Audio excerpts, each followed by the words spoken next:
I want to thank you guys and InterNACHI for having us tonight. We're going to cover report writing. It's a short version because it's only an hour. Usually when we teach this class at the school, it's a 6-hour class. We get a lot more in depth, but we are going to be doing this same webinar with a little more detail down at the convention in Orlando. So if anybody that's on is going to be down at the convention, please mention that you were on this webinar, and you'll see it'll be a little different. We're going to go into a lot more detail at the webinar because we'll have a full 2 hours. So with that said, we'll get started. We are going to talk about effective report writing tonight and how we go about it. I prepared a bunch of slides that hopefully will be helpful for you guys as we go along. So this is the first one. The next slide is just basically about us.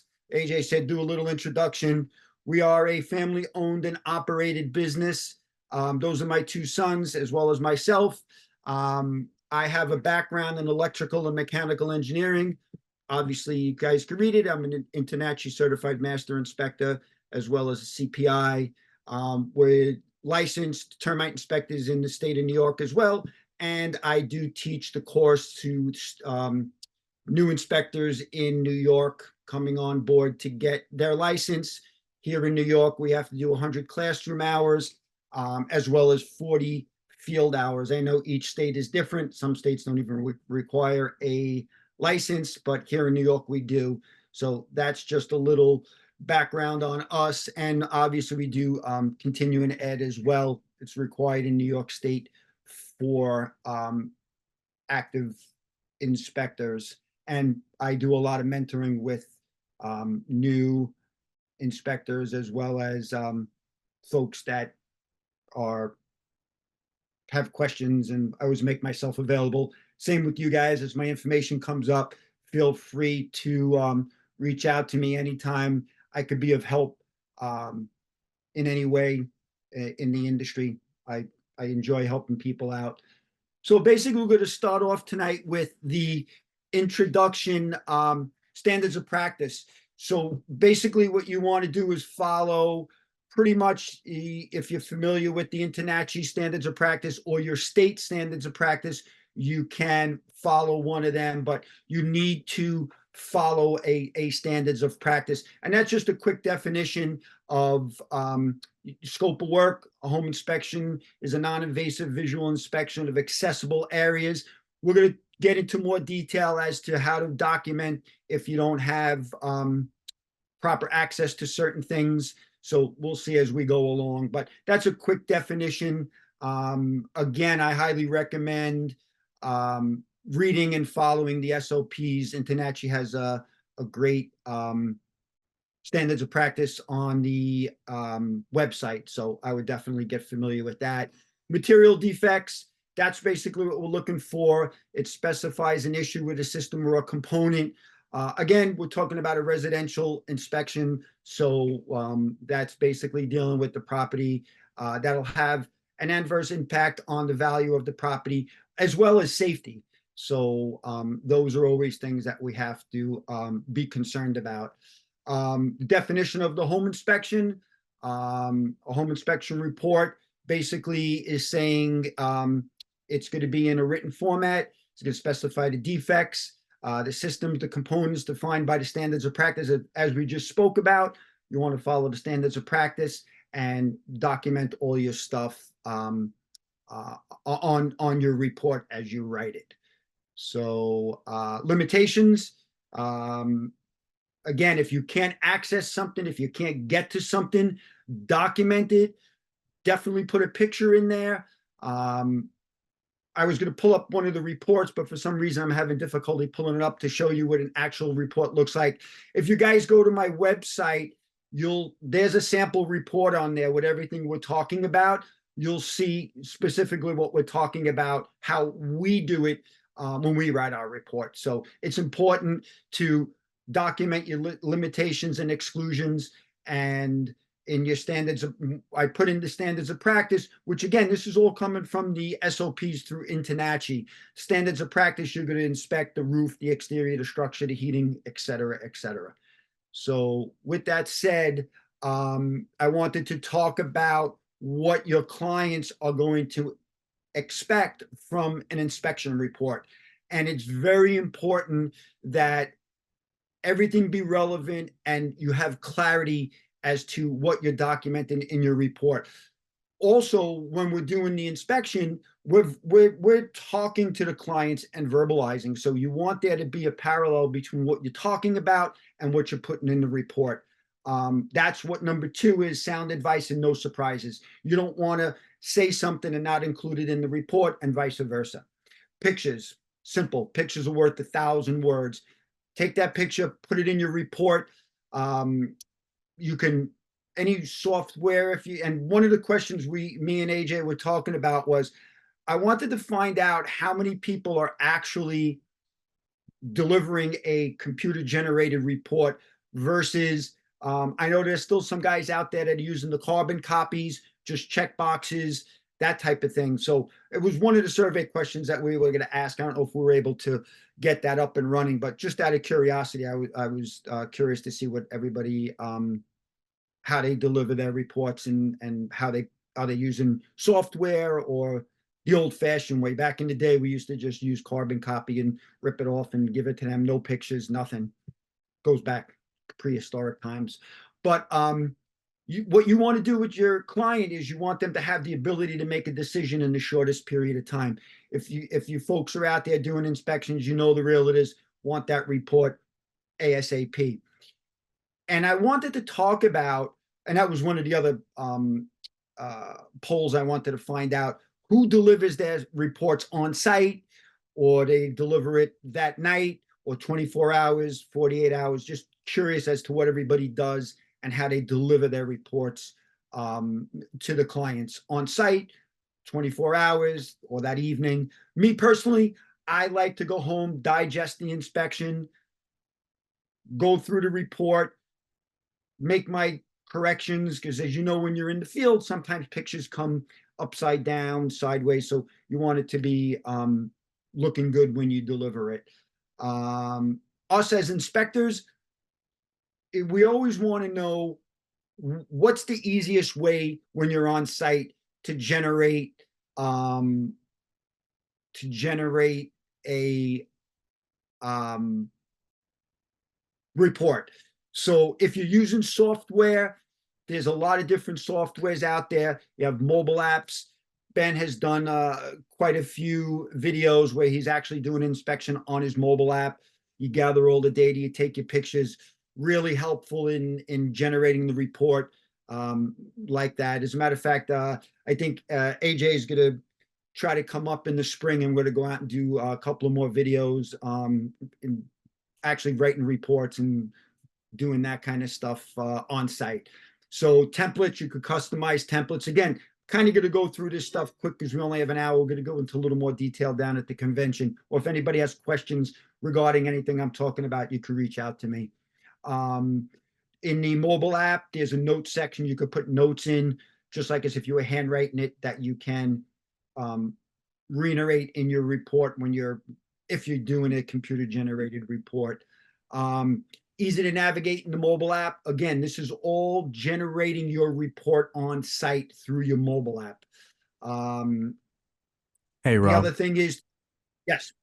Hey, I got that quiz on. So I know about 24 of you guys have already participated. So if you're interested, the poll is live for you guys. And it looks like so far 100% is computer generated. Awesome.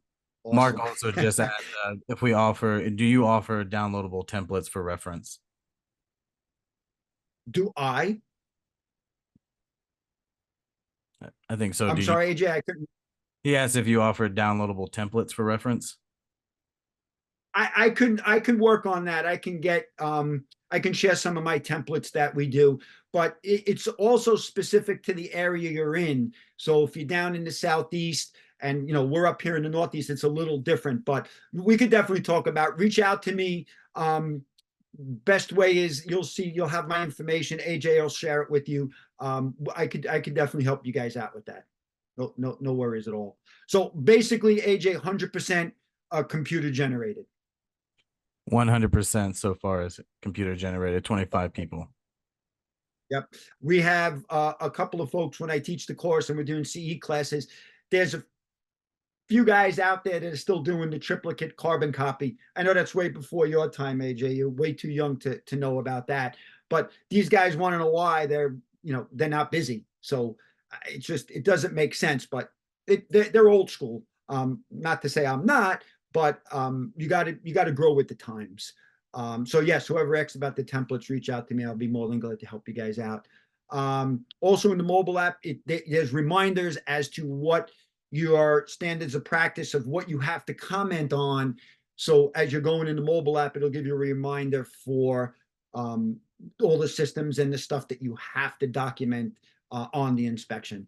Search tool, you can set up a library on your mobile app that is preset for recommendations and observations that you do throughout the report.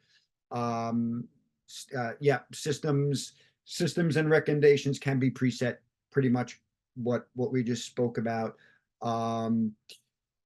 It's very important when you're done with your report and it goes out. Obviously, it's going to go to your client, but what's going to happen is a lot of times the attorney gets it, friends, family, realtors. You want that report to really highlight your expertise out in the field.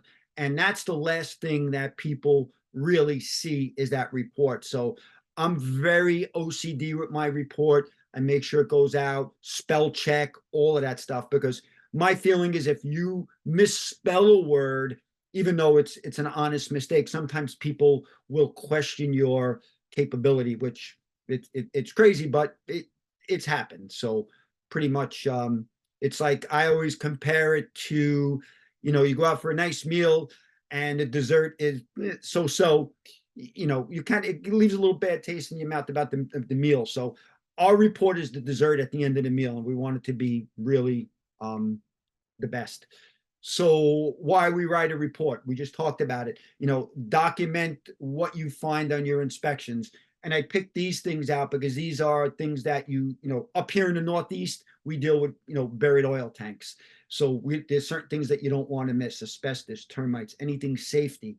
Document that in the report, highlight it, picture, text over, etc. Really, really important. Also, you want to document your limitations. If you can't get to something, if something's sealed off like a crawl space, you want to document it, take a picture. That's going to become a limitation. Sometimes you can't get the electrical panel off.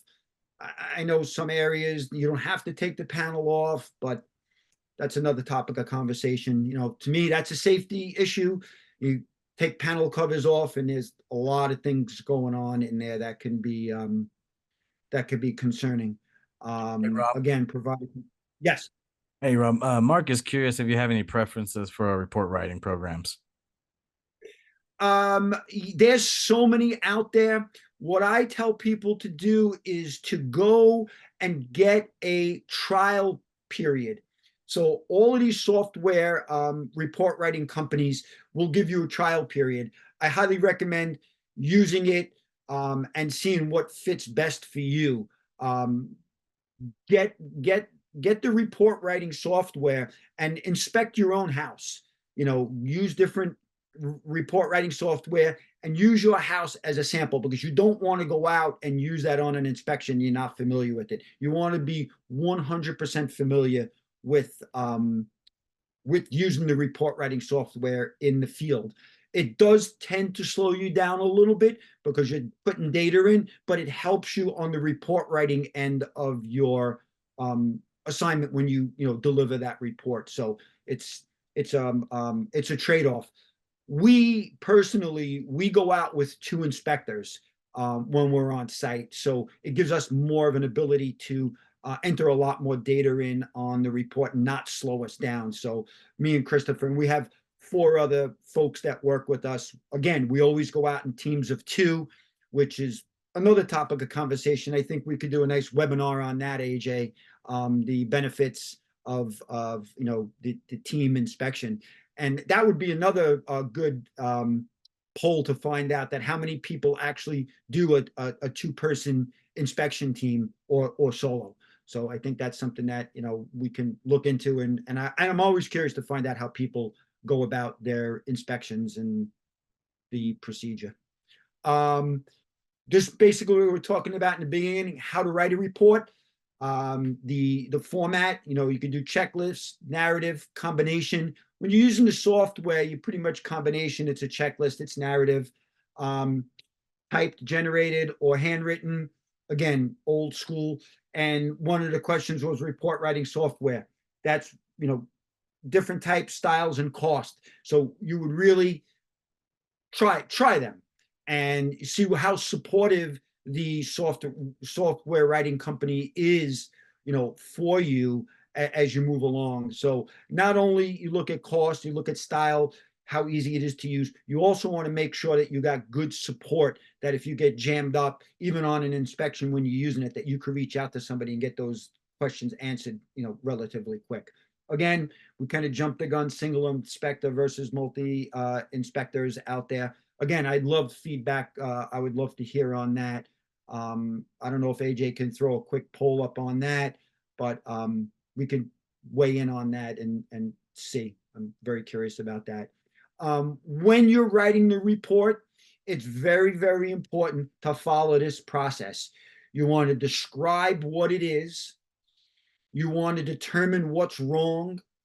You want to give the implication. Why should the client, which is going to be the future homeowner, be concerned about it, and give them direction as to what they need to do. So I'm going to pick a real basic, simple example: downspouts off of the gutter system.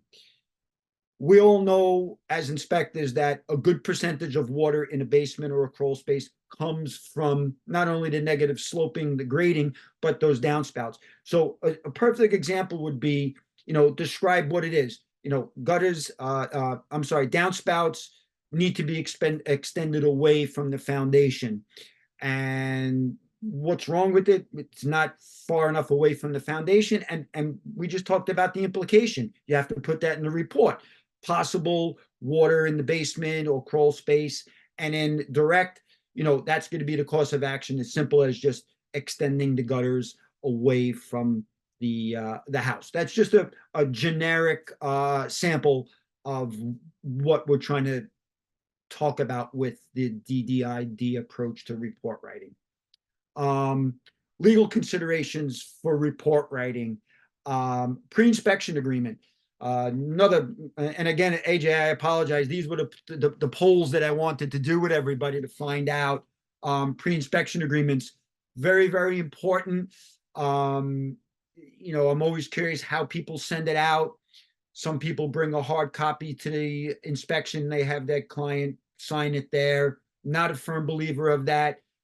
Again, the soft writing, report writing software, most of them have that incorporated where you can get all the client's information, send it out to them, 24, 48 hours, a week ahead of time. Let them read it. They'll send it back to you electronically. It'll come back to you. In my report writing software, there's a green box that says pre-inspection accepted, or the yellow box, which means proceed with caution. They didn't sign it yet.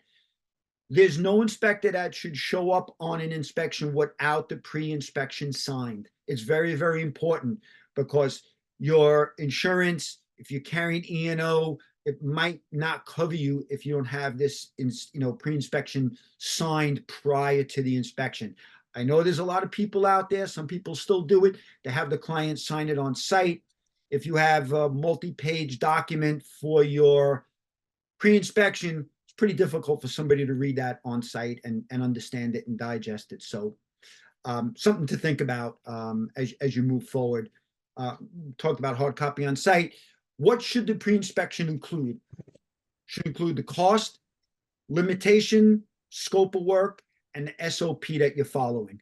Again, InterNACHI's website has all of this stuff on there. Highly recommend, if you're not familiar with what we're talking about, to definitely go through it. And you can always ask questions as you move along if you're not sure. We got a Legal couple, consideration. I'm sorry. questions if you're open to answering them right now. Sure. All right.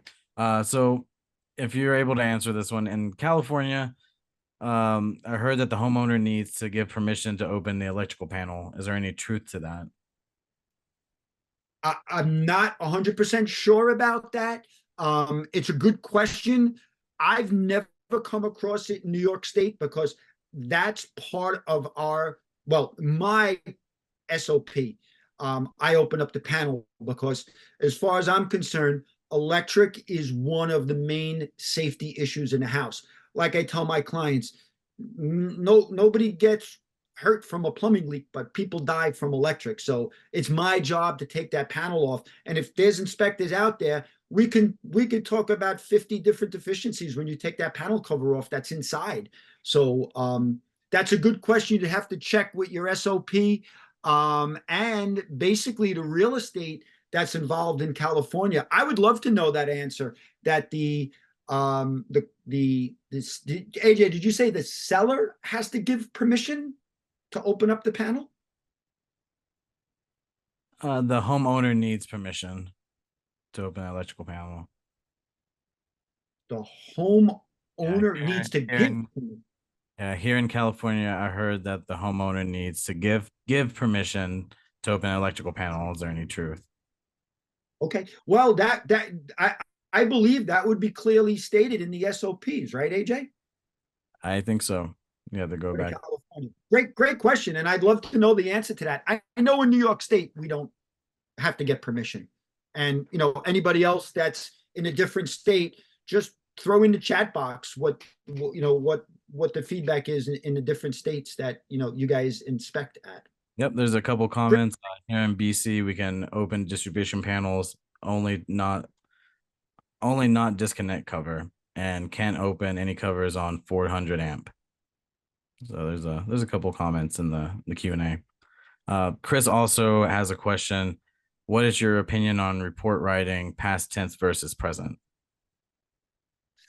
That's a great question. We always do it in the present tense. You don't want to talk in the past because you're in the moment. So that's a good question. We always do it in the present tense. Yes. Any other questions, AJ? I think you're good to rock and roll. All right, excellent.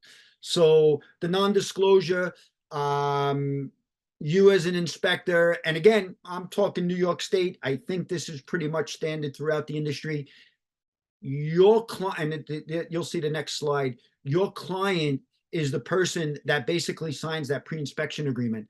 So the inspector should have conversations with that client. Now, I've been on plenty of inspections where my client says to me personally, I don't want anybody to know anything that we're talking about. So if you don't mind, we'll talk one-on-one, or we'll just, talk about it at the end on our own. So people have their own strategies. Again, your main concern is your client, and the client is the person that signs that pre-inspection agreement. Written report should contain limitations with photos. We talked about that. I'll probably mention it a few times. Report any immediate threat or health or safety issues during an inspection. So if you're checking things out and you come across a gas leak or you smell anything that's an immediate danger, you have to report to anybody on site, especially the homeowner. So that's pretty common sense, and I make that clear to my clients, especially the person that doesn't want anybody to know our findings. But if there's imminent danger, you have to report it. There you go. I kind of got ahead of myself. So the person who engages your inspection, and I highlighted, is the person who signs the pre-inspection agreement. Now, a couple of interesting things that have happened throughout the years. We've done an inspection before where the husband or the wife would sign the pre-inspection agreement, and then years down the road they get divorced. And let's say, for example, the husband signed that pre-inspection agreement exclusively. Then the wife, for some reason, they're going through the divorce and they're trying to, that other person, even though it was the wife, would call up and ask for the report. But legally, I can't give out that report to anybody else except the person that signs the pre-inspection agreement. So if I'm doing an inspection, what I'll do is I will put the both husband and wife's name on the pre-inspection agreement and make sure that they're both on it. So if this situation ever came up again, she signed and he signed the pre-inspection, he, she, or whoever, and as long as they sign it, they can get a copy of the report. So again, the person who signs your pre-inspection is your client. And if anybody, disagrees with that, please weigh in on the Q&A, because I'm curious to find other people's thoughts process. I've, spoke to attorneys about this, and obviously the pre-inspection agreement is clear on that. Going Hey, back, Rob, obviously we talked about report we have writing. we have another question, a couple questions now. First, Christopher Sure. asks, do you have any advice on what to do when the EMD, earnest money deposit, is not given to the title company from the realtor when accepting payment at closing? I have not been paid twice now because of this. Thanks in advance. That's an interesting question. I don't know the specifics. Now, AJ, what state is that he's talking about? Can he weigh in on that? I'm curious. Any or Nebraska? Okay. I'm not sure, but I know there's a lot of inspectors that require payment before they do the inspection. Again, another great Q&A question, AJ. What does everybody out there do? Do you get paid before the inspection? Do you get paid after? Me personally, I don't get paid until after the inspection. And when I'm on the phone with my clients prior to the inspection, I have conversations with them. I always call up and talk to them, before the inspection to kind of, get a feel for where their head's at, on the house, if they're first time home buyers or veterans. But I just tell my clients straight out, we accept payment, at the end, the day of, at the end of the inspection, and I tell them the methods of payment. And I guess, we've been, I guess, lucky. We've never gotten stiffed for a payment.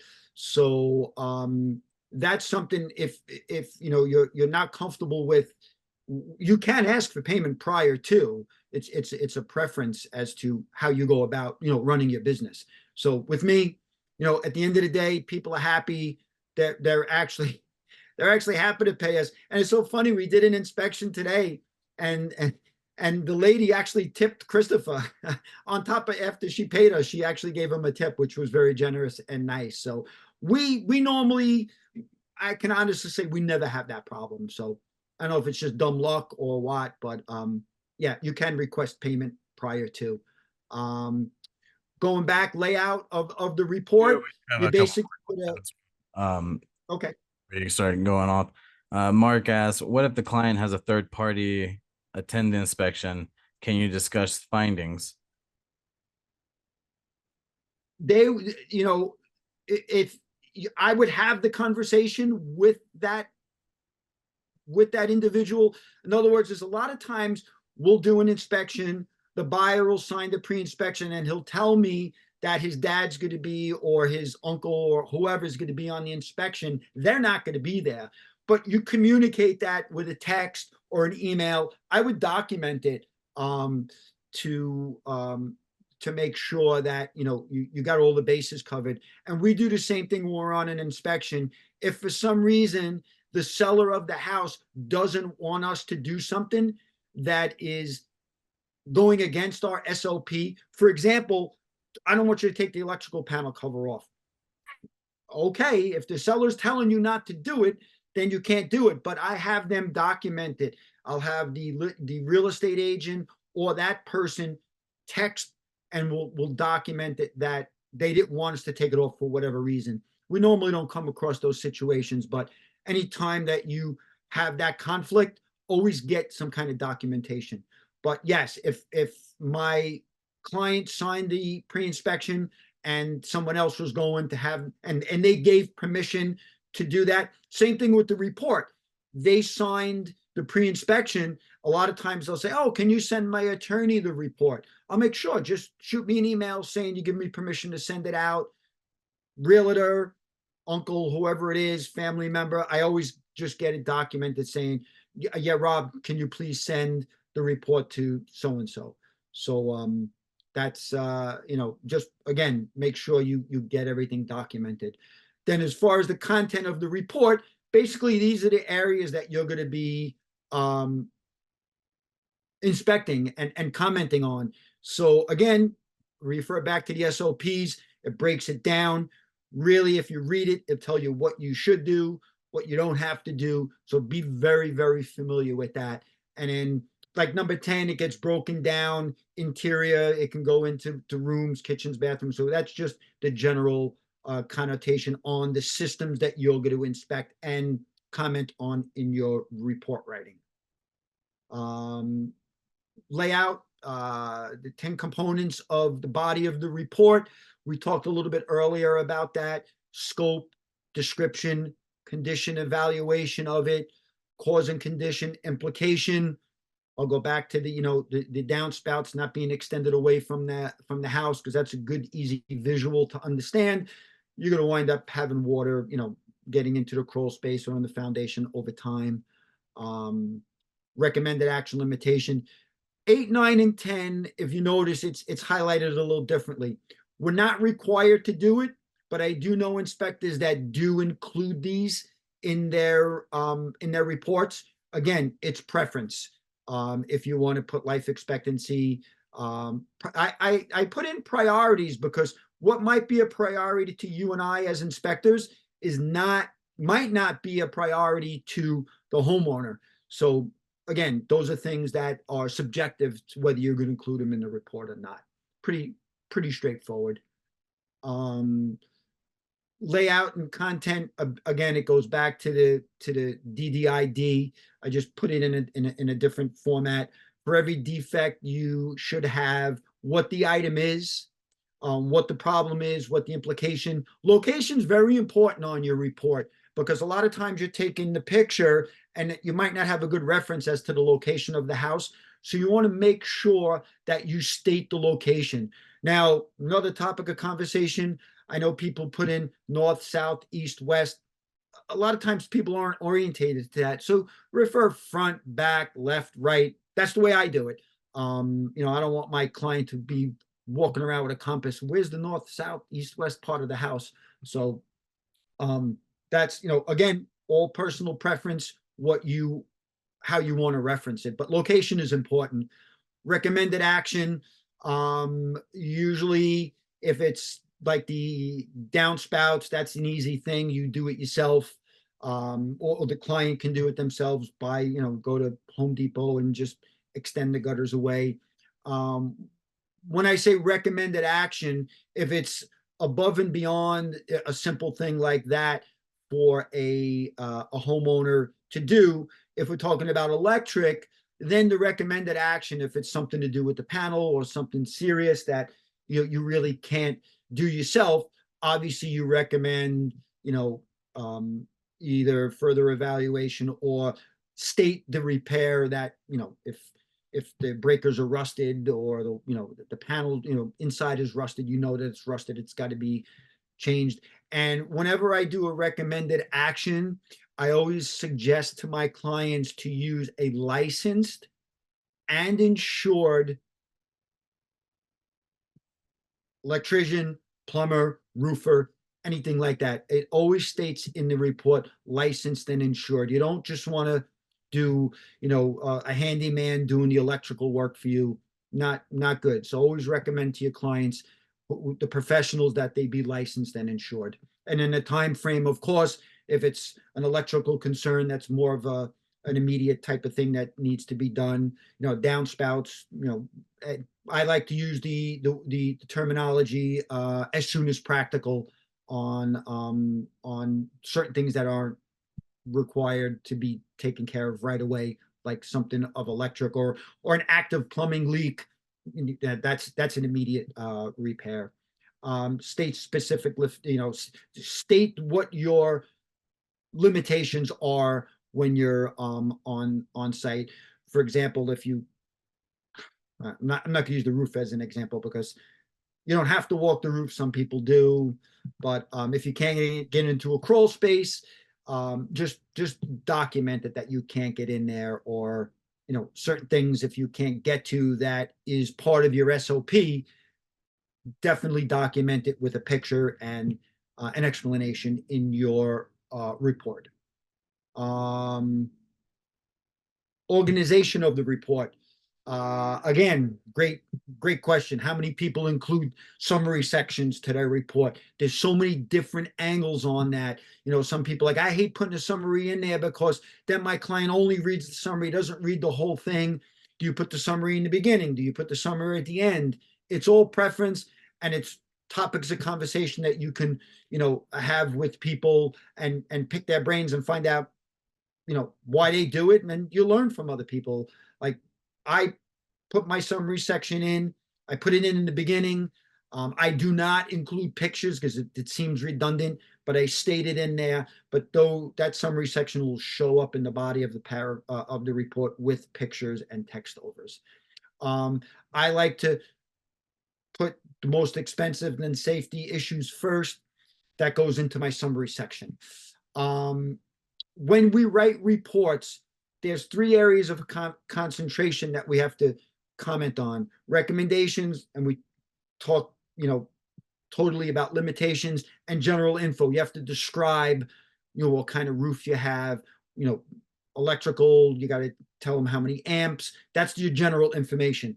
Me personally, in my report, I like to put the recommendation first in the system because that's the most important thing. I don't want them to have to read through the general information to know that, they got a 200 amp panel. That's kind of, understood. I want them to see the safety issues or the recommendations first. So in my report, I start out in the system. If we're talking about the roof or the plumbing or the structure, my recommendation goes first. And again, this is preference. You could do it any way you want. Second would be the limitation. If I have an issue that I can't get to, I think that's important. And general information is just what it is. You're describing that system as to what it is. Blue hyperlinks, again, soft writing, report soft writing has blue hyperlinks. If you guys go to my website and you click on, the report itself, you'll see blue hyperlinks. It gives your client more information in a very easy to read, but it's not in the body of the report where it's too much information in the report. But they could click on that hyperlink and understand more of that system recommendation or anything that we mentioned in the report. Very important: no jargon or technical terms that they might not understand. Plain English, just break it down. Again, I put hyperlinks in again because that'll bring you to a paragraph or two or even a sentence to elaborate a little more on that. And that's all part of my report writing software. The blue hyperlinks, they're designed where they'll take you to another section outside of the report to gather more information if the client chooses to. Easy to navigate throughout. We talked about the systems. We're basically inspecting roughly 10 systems. On report writing, you want the client to be able to navigate through that report relatively quick and easy. So if you're starting out with roofing as your first system and interior as your last, you don't want them to have to scroll through all those pages. So on the top, there's tab that you can click on the tab and it'll take you to that system immediately, and then you'll just navigate through that system. So that's what that means. What to include and exclude from a report: photographs. We're all doing, it seems like AJ said 100%, everybody's doing computer generated reports. I'm sure everybody's got pictures in there. It's We do have always, one person that does still do hard copy. okay, so that's the triplicate, carbon copy, and then just tear it off, give one to the client. And then you have one, and then you got a spare one that if it has to go to an attorney or something like that. So yeah, like I said before, there are some people that still do it, and you know, whatever works. Again, that's doing it that way is still following the SOP. The SOP does not state that you have to do a computer generated report.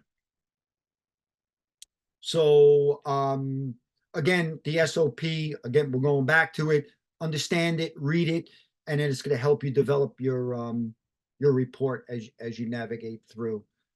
Report writing tips.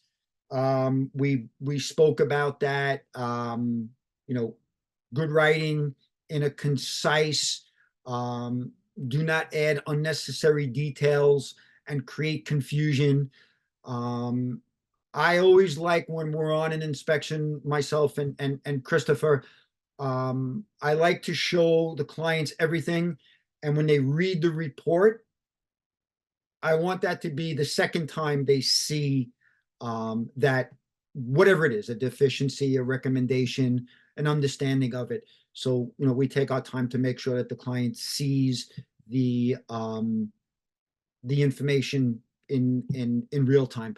We also do a lot of inspections for clients that are not able to attend the inspection. So what we'll do is they'll be available via FaceTime if there's something that we really want to show them, in, you know, so they can see it again. Even though it's FaceTime, they'll be able to see it while we're there and generate questions, as opposed to seeing it for the first time in the report. We do a lot of inspections for folks that are out of the state, out of the country too. We do a lot of inspections where clients are, you know, live in Canada, they're buying property in the United States, even overseas. We come across that a lot. So that's, you know, again, that's important to understand, you know, how you go about your inspection. For me personally, as well as for my son Christopher, it's important for us, for the client to see, you know, in real time what we're talking about, and reporting it in the report. So when they see it in the report, they understand it a little more readily from seeing it, you know, on site. Um, pretty self-explanatory about being specific, um, for providing enough necessary detail to support your actions and your conclusions. Um, Write naturally, again, going back to no jargon, just keep it simple. What we as inspectors take for granted, you know, for certain terminology that we talk about, um, the average, you know, home buyer might not. So, you know, plain English helps a lot. Um, Pretty straightforward. Organize your thoughts. Keep topics about the same subject together. Don't bounce around. Make it clear, especially on actions to be taken. Make it understood that, you know, if there's an electrical concern, that, you know, you want them to, you know, have a licensed and insured electrician, you know, handle that kind of stuff. Again, use words and terms your reader can understand, interpret, and visualize as you go along. Um, Writing reports, you know, it's all preference. It's up to you. What makes the most sense when you're writing a report? You know, I like to write my report. I get my reports done in a much quicker time when there's nothing going on. If I'm writing my report and I'm watching a hockey game or a baseball game, it literally takes twice as long, because you tend to drift and go through that. So it's all preference. You know, we're talking about report writing. I'm just sharing my thoughts on how you do it. Proofread the report before sending to client. We talked about that earlier. It's very important to make sure that your words are spelled properly, your thoughts, read it through, digest it, understand it, proofread it. Again, going back to the two inspection person, Christopher double checks it. I double check it. We're bouncing things off of each other. Um, go off a little bit on a tangent. To me, the two inspection team, when we're out there, it's kind of like another insurance policy where we're kind of covering each other's information and data. There's a lot of times Christopher will pick up a mistake I made that I looked at 10 times and I didn't pick it up, and he'll bring it to my attention, and vice versa. That's important, and it also shows your professionalism when you're sending out that report. It's the dessert after a meal, to use an analogy, that you want your client to walk away with that report and know that it's a nice, concise, professional report. And don't forget, it's a marketing tool. When your report goes out, a lot of people are going to see it. It's shared, not through us, but through your client. They're going to send it to their uncle that, or somebody, or friend, or somebody that could be an electrician, or plumber, or roofer. So we get a lot of jobs because people look at the reports and they'll like it. And it helps show you as an inspector your professionalism and your attention to detail from the report. That person's not on the inspection with you to see what a great job you do, but if they read your report, they can kind of get an understanding. Many years ago, I had gotten a phone call from an attorney, and usually when you get a phone call from an attorney, it's usually never a good thing. So the person called me up and asked, is this Rob Bryne higher elevation home? Yes, it is. Hi, this is, and mentioned his name as the attorney. And he must have heard me gasp. And he goes, no. He goes, this is not a bad phone call. Actually, I'm calling to compliment you because I got your report, and I got to tell you, it's one of the nicest reports I've seen in a long time. And he's been an attorney for quite a while. And to this day, he recommends us all the time. So your report lives and has longevity when it's out there. So really pay attention to the report, organize it, spell check it, and you will definitely get business from a good report. Just where you might lose business from not having a good detailed report. So that's important, and you avoid miscommunication with your client, because when we're on the inspection, we all know the human brain, we comprehend 10% of what we're showed, so they can't remember everything, and this just communicates with them in detail when they're reading your report. All right, Rob, we got a couple questions. Mark wants to know if you Hold use on. AI. Do I use AI? No, I write everything out. And again, we've been doing this a long time. So going back to the soft writing report, as you write your reports, you can save all of that stuff as part of your template. Also, it'll populate for certain things that you repeat, and you can just kind of put it in there. But no, I don't use AI because I don't trust it. I mean, you can use it to give you a thought process, but put it in your own words. A lot of times you read these AI generated paragraph, and you can kind of tell they're AI generated. I like to put it in my own thoughts. I do get ideas from AI, certain things that, and a lot of folks that when I teach the class and we're in class, they do go and they'll copy and paste something, they'll read it and they'll make that part of the. If you remember in the beginning, I used the word library. That's part of your report writing and your software as well as your mobile app. You'll have a library that you can. But yeah, if you're not sure how to put something in contents, then yeah, use AI. But when you do it so long, it's kind of just second nature. Chris asks, Did you have another question? we have a couple more. Chris asks, do you Yep. use a phone or tablet when you're doing your inspections, and why do you use them? Great question. And this is going to lead me to a really good topic of conversation. And you always like to have an icebreaker when you're doing the actual physical inspection. We use our phones because for me personally, it's easier to handle, to use.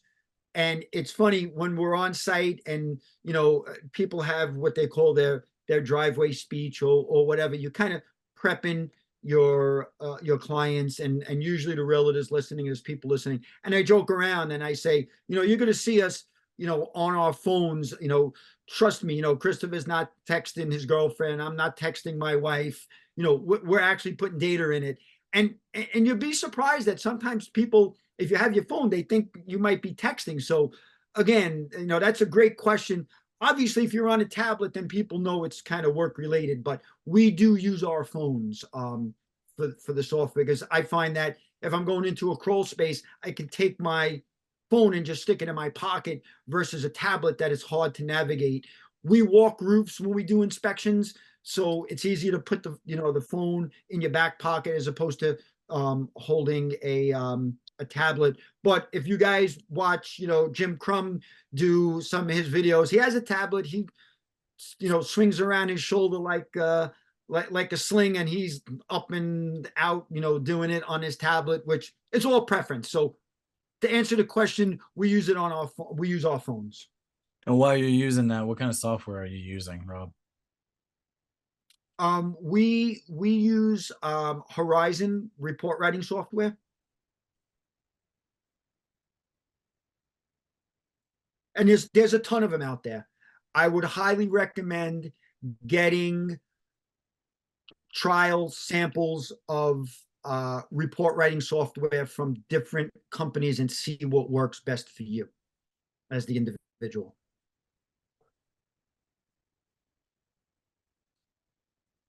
Any other questions, AJ?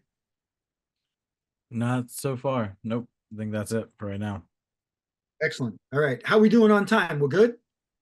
Good. You got about 8 minutes. 8 minutes. All right. I think we're pretty close. We're pretty good. Also, your report, it's a maintenance plan for your clients. And at the end of our report, I have a reference library that the clients can go through and use it for maintenance. Also, we talked about the blue hyperlinks. There's blue hyperlinks embedded in my report where you can click on it and it'll give you a maintenance program. It'll give you a lot of information that will help you take care of your house. A lot of times we go to a house and the outside hose spigot bib is not, frost free. So you have to make sure that you talk to your client and say, again, we're talking Northeast. Obviously, if you're down in Florida or Texas or certain areas, you don't have to shut it off because you guys don't get freezing weather. But it's a maintenance plan for folks, cleaning gutters, that type of thing. So believe it or not, that report comes out, a couple of times a year as well. So it's important to document all of that stuff for them. Allows them to plan for long-term upkeep of the property. So those type of things are important. Rob, do you The send out copies of your report or samples? I'm sorry. Do you send out copies of your reports or samples?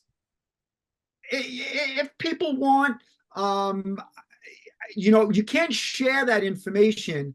I do block it out. Like there's a sample report on my website. I blocked it all out, and I got permission from that client. I told them that I was going to put, that sample. And there's no problem. The address came off, the name came off.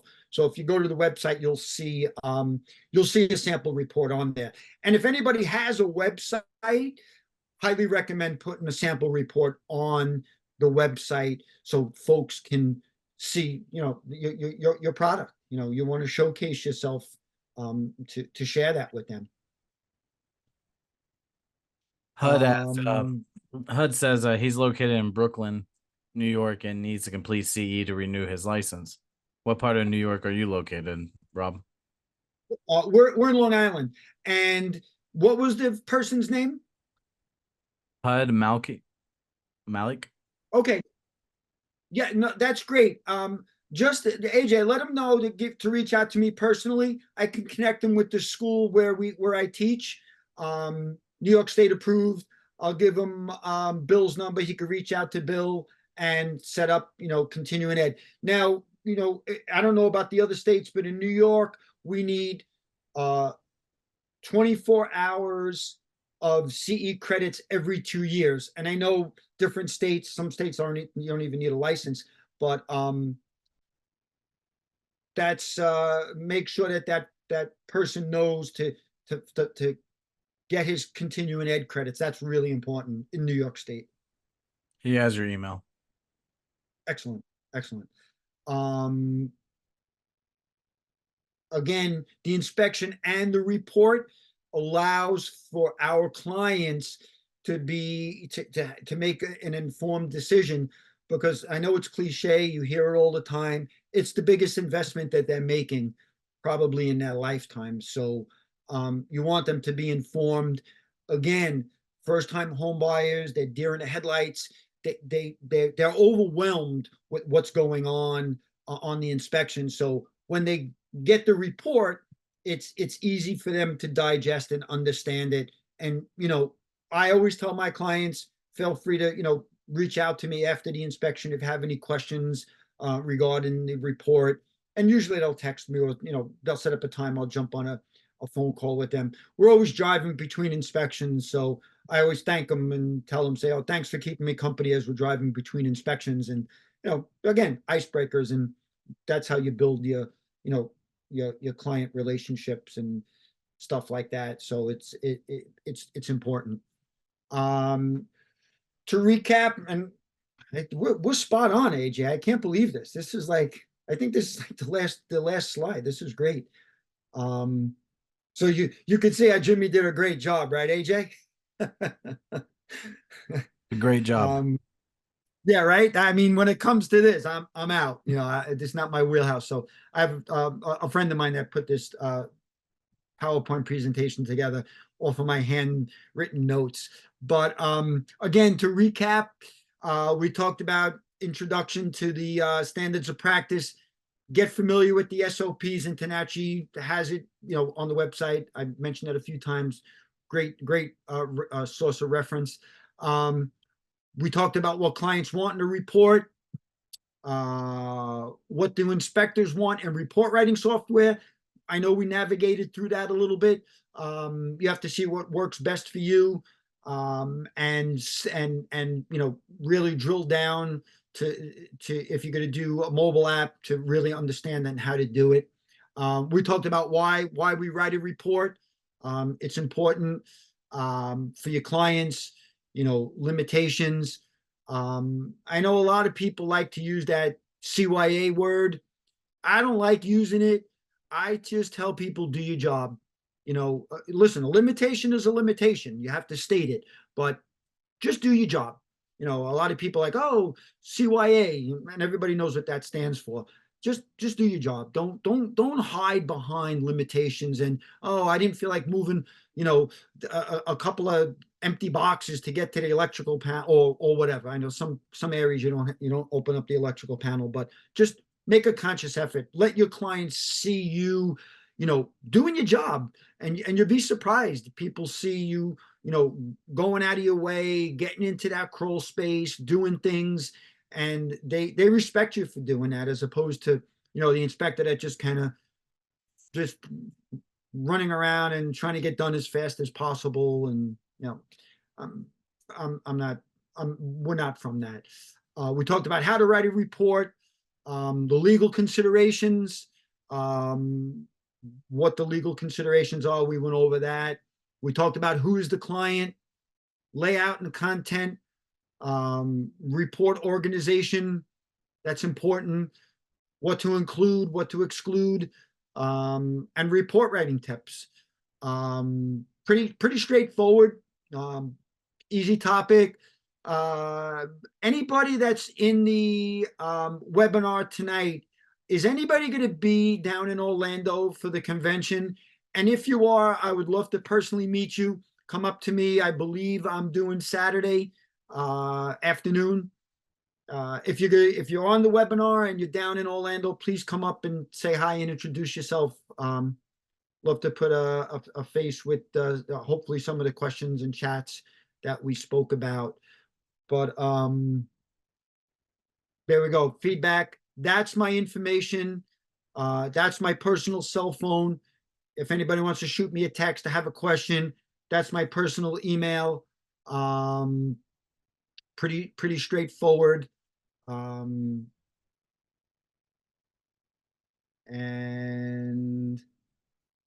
back to us. That's my son Christopher on the left. He's out in the field with us. Joseph's the back of the house guy. He takes care of all the finances, all the bills, make sure everything's paid. And then we have, if you go to my website, you'll see one of the other gentlemen that work with us. And we have 3 other inspectors that are camera shy. They don't want to be on the website. But AJ, I think that would be a good webinar talking about, 2-person inspection team and kind of get feedback, see how people would want to have a conversation about that. I did a couple of podcasts on that were fun. Different type of topics that come up during it and safety and all kinds of stuff. So maybe that's something you and I could talk about. I would love to possibly do that. Again, that's my information. We also have we do commercial inspections as well. That's our commercial company, East Coast Commercial Inspections, higher elevation. That's up. And that's the last slide, believe it or not, AJ. I mean, it couldn't have been timed and planned better than this.